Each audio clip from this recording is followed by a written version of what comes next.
04, because this would actually stop my trash talking towards players. So 04, they started the season off 3-0. We 2-0, you know? And they asked me a question like, how you gonna stop the Heat? Stop the Heat? Nobody worried about that. so we haven't seen them yet. So I didn't. Nobody worried about the Heat, man. I said, listen, they can't shoot. We just gonna sit on the zone. Bop, we good. Boop, right? So I hear about what Gilbert say. You know, I'm not reading the papers, but someone tells me, and I go look, and I'm like, dang. So you know, like we got Brendan Haywood and them reading. It was like, ooh.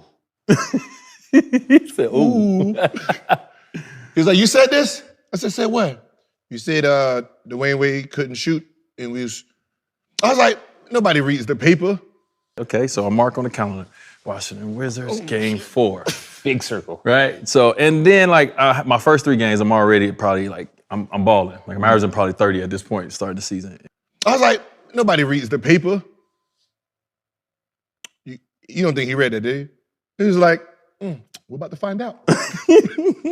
I'm in my hotel the day that we're playing Washington, and I've been using this quotes that he said to start this season, and I'm actually just I'm so ready for this game, like I can't sleep.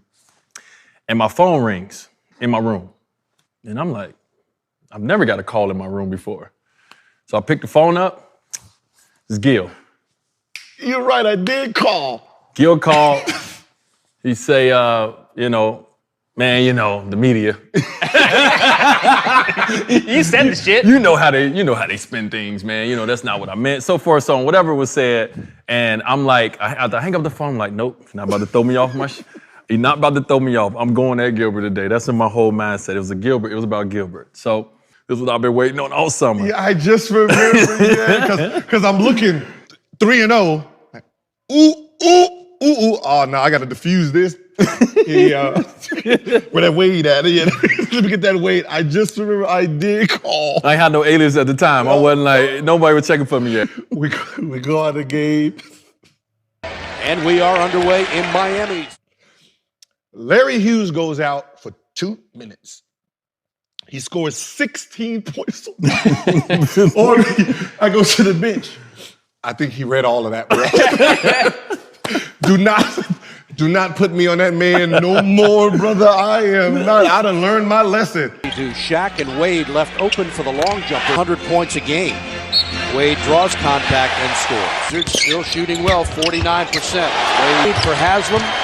Score, and he's fouled. Williams the other way for Wade. He was faster and quicker than what it seemed like. Like, you know, like you can watch somebody on TV and we're like, oh, okay. But when you get him in real time, like, wait a minute, hold on. Hey, hold on. Why am I guarding him? He's too strong.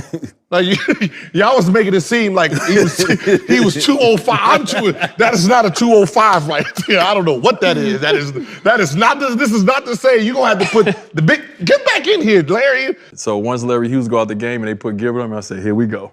Gave us 37 in like 27 minutes.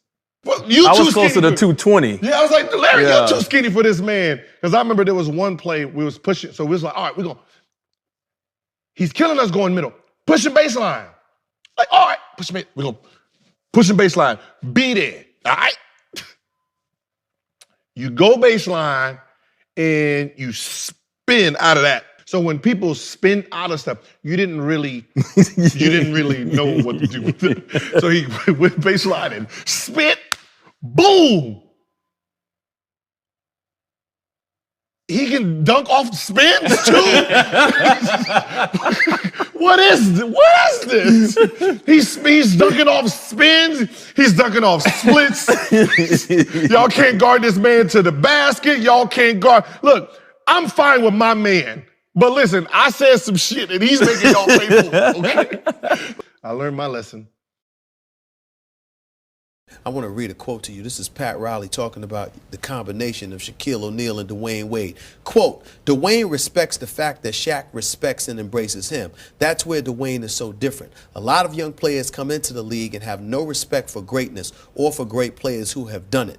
Their relationship has flourished because of both of them cooperating to be part of each other's games and to look out for one another. It's become a very dynamic duo. So 3 championships, 3 finals MVP. You spoke to, if you ever got to the finals, you was going to dominate. You did that.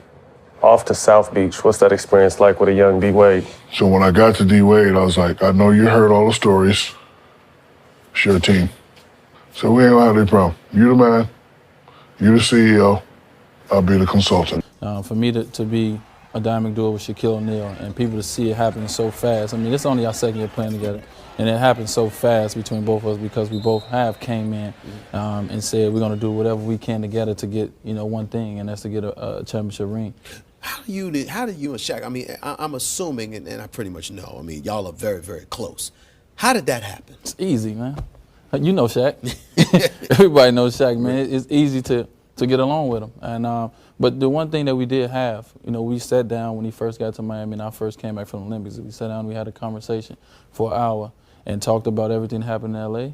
Why was it important to you to be so open about the issues you and Kobe had coming into that situation? Because when you don't know a person, you have to go to what you hear or what you see. So, he don't know me. You just know that I got a problem with a guy that takes shots. He takes shots. So I said, listen, that's how it goes down. First of all, he's a nice, humble kid.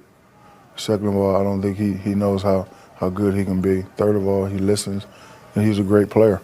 I know in this league that in order to win a championship, you have to have a great 1-2 punch. You hear those words from Shaquille O'Neal. How do you feel? It means a lot. But imagine that as a young D Wade hearing this motherfucker say, I'm on your team, but it's your team. Whenever he mentions my name in that kind of light, just makes me feel, like I'm doing something right. Because crazy, I didn't even, it's not that I don't pay attention to guys, I just don't care. I got my own thing going on. I was the type of player I never paid attention to other players, so right before the playoffs started, Miami Heat was playing Charlotte.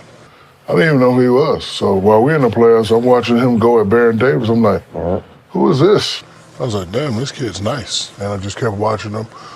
So when it came time for me to be traded, knowing that I couldn't do it by myself, I needed a Penny Hardaway, Kobe Bryant type player. I went upstairs and said, okay, I'll let you trade me, but I'm going to play with D Wade. I want to go back and forth. Oh, they gave you that chance? They gave you that opportunity?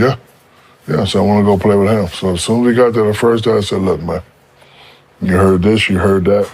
Me and you ain't going to have no problem. You the man. What went on with me and the last guy, that could never happen with me and you. I'm going to help you. You're going to help me. And he said they had some differences over there, that's something that we will not and cannot have down here, and I absolutely agree with him. And he just emerged as a great player. And then we had our first argument during the finals. Only time we had an altercation was when I had to check everybody during the finals that year. Because everybody going into the finals, or you were already in the finals? No, versus Dallas when we went down 0-2. Yeah. Because I wasn't having a great finals and everybody was looking for me. And I was like, why y'all looking for me? I don't know what was going on, but we were down 0-2, so I flipped it. What you gonna do, D Wade? I got 3 people on me. Flash, what you gonna do?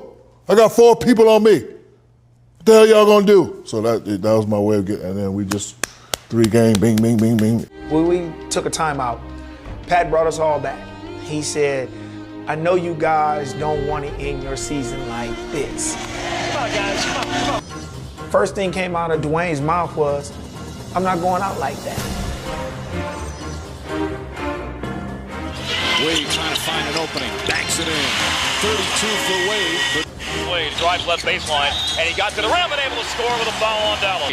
Dribbles to the free throw line, the jump shot, and he got it. Attacking the rim.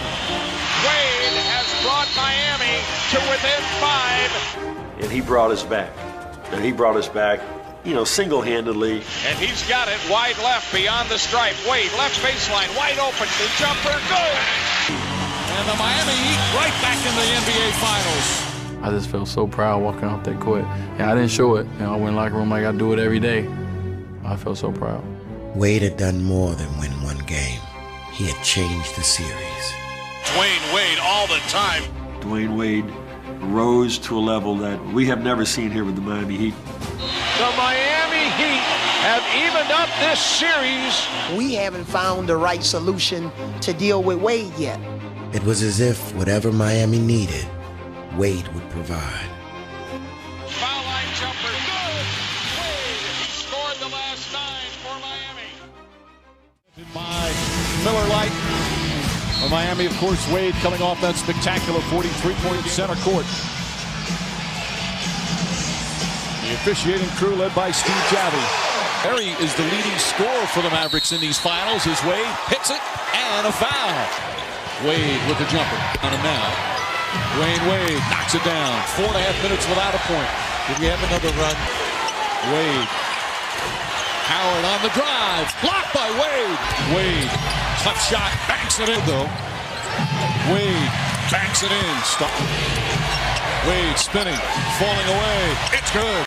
9.1 remaining, and Dallas can tie it with a 3-pointer. Terry, 8 seconds. I'm seeing him come down the court, and I'm seeing him go up in motion and shoot the shot. I'm like, he can't hit this shot. It's not scripted this way. And this is my moment. Terry, high right side. Terry puts it up. Won't go. Way to hold on. And the Miami Heat are champions of the basketball world. Shaq was like, hey, D, go up there, go up to the front. I'm like, for what? He like, for the MVP or what? I'm like, oh. You know, I guess I was. Took all finals MVP, and from that point on, he just, emerged as probably one of the best two guards to ever play the game. The funniest, most embarrassing thing was, so we get smacked during regular season, y'all. And then we beat Chicago, right? Mm-hmm. And the crowd starts chanting. Mm-hmm. We want the Heat. Over a second remaining. He took a chance by throwing it into the crowd. We want the Heat. We're watching the game, by the way. We're all together watching the game. As a team, we're getting ready. We're watching who our next opponent is going to be. They beat Chicago. It's a big thing. They like celebrating. They got T-shirts. They got the whole thing, right? And it was a big moment for them, so we get it. And then the crowd started going. Big moment for you guys. We want the Heat. Yeah. Our fans are screaming, we want the Heat, right? So, we do have characters on our team that's realistic. And you got something like, no, we do not. No, we do not. No, we do not. Like, I'm like, so we turned the TV off. They want us. They got us. Let's go make this quick. They made it quick. Here goes Wade. Wade against Hughes. Along with Washington owner Abe Poland. Dwyane Wade off the drive. So we play them, go down there, smack. Dwyane Wade. Jamison goes out of bounds. And they keep saying keep him in front, and they don't. And the deal with Dwyane Wade, you have to try to direct him in the area you want him to go. If you react to him, and that's what Larry Hughes did on that last. Come home, smack. We're in game 4, right? Getting smacked. I'm on the sideline like, oh my God, can we just win one? And I look up in the stands, right? And it says, big old sign, we're at home, big old signs. You wanted the Heat, now you just got burned. I'm like, oh, that's cold. Yo, here go a key part to that story that Gilbert did not say.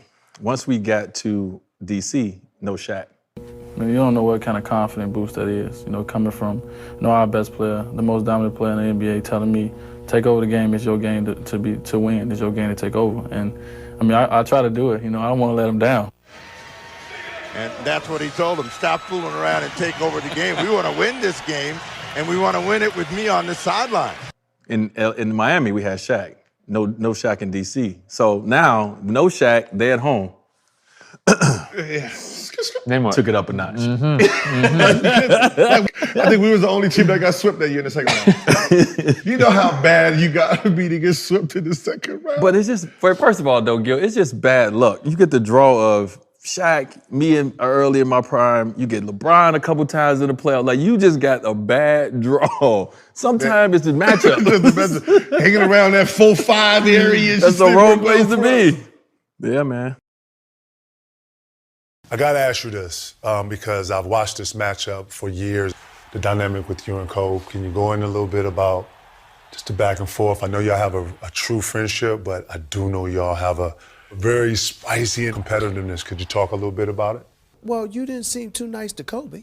I mean, y'all were on the court together. That was 7:37. That was after the tip-off. We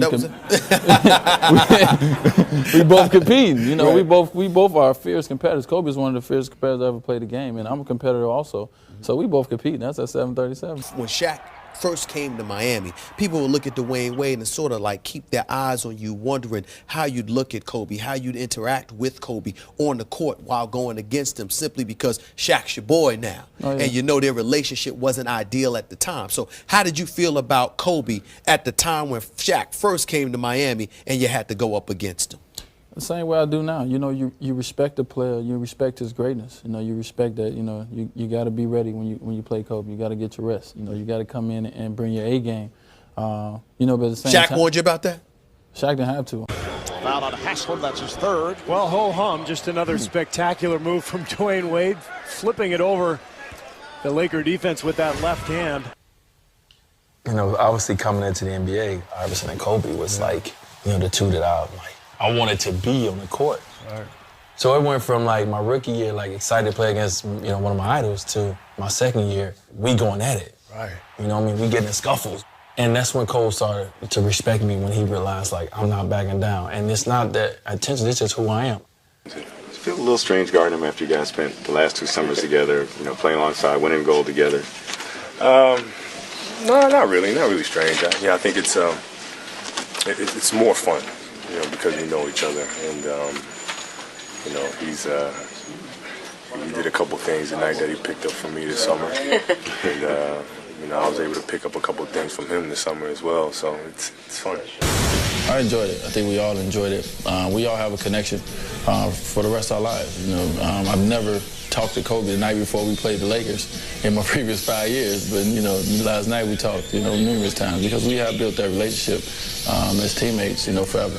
It's like we're brothers forever because when we see each other, it's like a party that nobody else is invited to. Wait, what would you describe the conversations you were having towards the end of the game then? Good-natured? Oh yeah, good natured. just fun, you know, just fun stuff. I mean, He walked right by you on the free throw. Yeah. Well, he was telling me, you know, come on, miss one, make one interesting. And I told him, this is where I make my money, man. I'm not missing these. So that fall away, you're right in his face. Is that one of your tricks, would you say? Yeah, no, he picked up a couple things. You know, defensively as well, he picked up a couple techniques that we kind of joked about a little bit, and it's good. It's good. One of the coolest moments for me in my career was I'm out of the playoffs, and Kobe's in the playoffs, and he calls me, and he say, D, they guarded me like this. I know you're great at pick and rolls, you're great at splitting. What should I do? Yeah, we got to do a better job keeping him in front. I mean, he might be the best in the league at using screen rolls. He does a great job splitting them, you know, and getting to the outside corner. So we got to do a much better job corralling them, keeping them in front. So I give him my whole, this is what I look for, this is what I do, this and that. Being able to split the defense, a lot of it is split second. Wade getting the screen from Beasley, splits the double team, away he goes. It's about, you know, reading the defenders, reading the game. I get off the phone, I lost it. I'm like, Cole, just call me, you know what I'm saying? In January of 2009, Dwyane Wade took himself to another level, leading the NBA in scoring with 28.1 points per game. In Phoenix, the chatter around the league of whether Dwyane Wade should be considered an MVP candidate evolved into a buzz. He definitely has to be in contention for the MVP. You can't leave him out of the equation. Silence all the critics about him being back and being back to flash. It's the best basketball I've seen him play since the finals. I mean, he's unbelievable. He's doing everything, getting to the line, making outside shots. He's defending, he's rebounding. You know, if he's not talked in terms of the MVP, then I think they're really not giving it a fair assessment of the MVP. I think no matter what you can say about his team, you take him away from his team, I'm pretty sure they will not be as successful. As you take away LeBron and you take away Kobe, I'm pretty sure those teams will still be competitive. Not to speak down on his teammates, just in terms of how much he represents offensively and defensively on that team and the leadership, So that, for whatever reason, never goes into consideration of the MVP. And I think, that should have some real hardcore understandings that this kid, each and every day, if he's not playing, they don't have a chance to win. And then when he does, then they can beat anybody on the basketball court. I think Michael retired the year before I came in the league, strategically.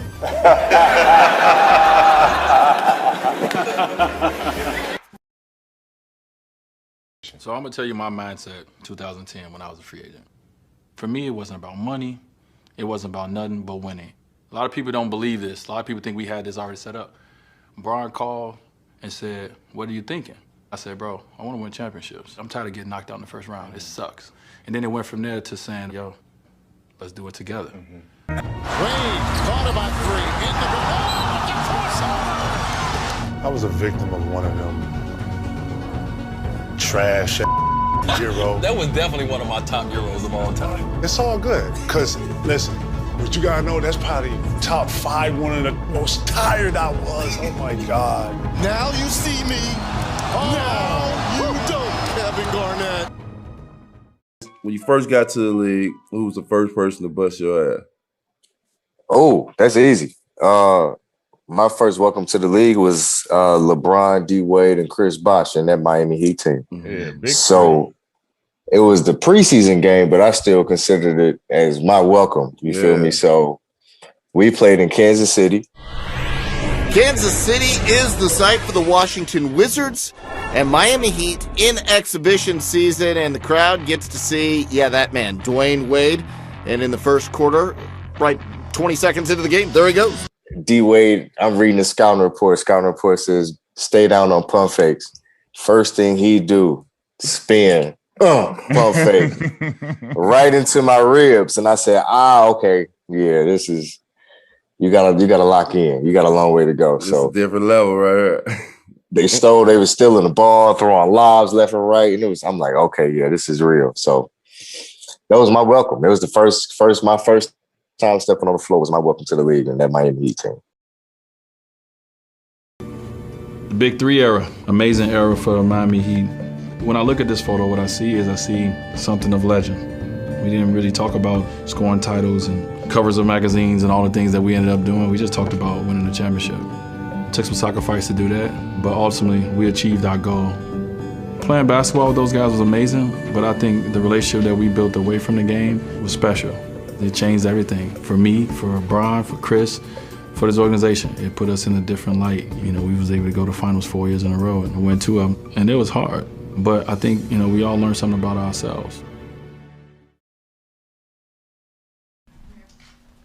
Wait, speaking of Twitter, that purple, the Hornets fan in purple is kind of you and we're trying to get at each other.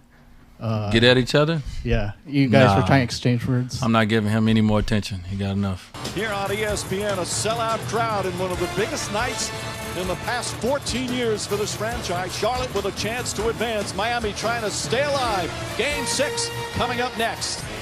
What did you have him on your all-time two-guard list? I had him behind Michael Jordan and Kobe Bryant. Fakes back up to Wade. A rare three. It's good. Wade, another three. It's good. Dwyane Wade from downtown. Dwyane Wade knocks down a huge three-pointer for the Miami Heat. But that's greatness personified.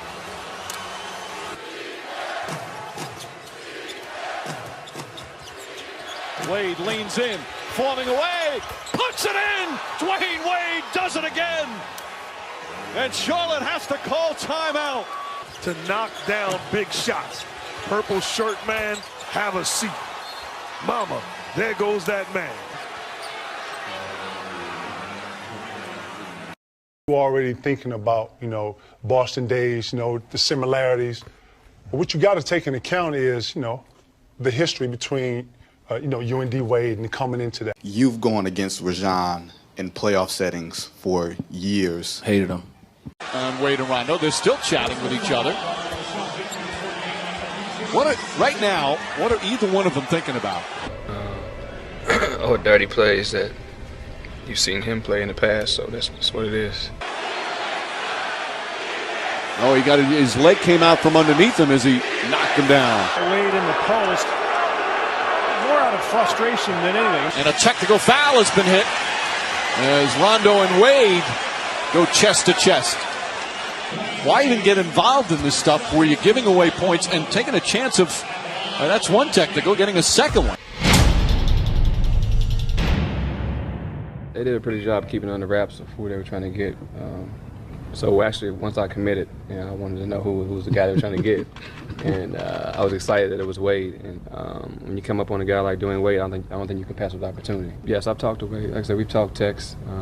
When you talked to Dwyane, did you guys have any fun with what happened in 11 and 12? Your guys' history. I know that's part of the seat of the battle stuff. But did you guys touch on that or talk about? No, we didn't touch on it. We just, we're older, we're wiser, and we're moving forward.